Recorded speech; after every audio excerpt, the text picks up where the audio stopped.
नोरसिं बिलाइखौ जोंनि आसामनि हाग्रायाव जोबोद गोरलैयैनो मोननो हायो। नोरसिं बिलाइखौ ओंख्रि संनायाव बाहायो। खोला भारताव नोरसिं बिलाइखौ बांसिनै बाहायनाय जायो।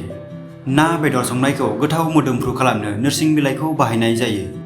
संनाय खावनाय बाहायनायजों लोगोसे नोरसिं बिलाइखौ मुलि महरैबो बाहायनाय जायो। दोरोङारि मुलि खान्थि आयुर्वेदिकआव नोरसिं बिलाइफोरखौ मेगननि नुथायखौ साबसिन खालामनायाव बाहायो। नारेंखल थावआव नोरसिं बिलाइखौ रुनानै आरो खर'आव थावखौ फुनोब्ला खानाय रज'नायाव मदद आरो खानायखौ थाजिम खालामो होनना फोथायनाय जायो। नोरसिं बिलाइयाव गोबां बिबांनि एन्टिअक्सिडेन्ट्स, भिटामिन ए, बी, सी, ई आरो मिनारेल्स मोननाय जायो। बेजों लोगोसे नोरसिं बिलाइया हजम खालामनायाव हेफाजाब होयो। नोरसिं बिलाइखौ जायोब्ला कलेस्ट्रलआ खमायो आरो डायबेटिसखौ समानथायाव लाखियो। बेबायदिनो नोरसिंआ गोबां मुलियारि गुनफोरजों बुंफबनाय।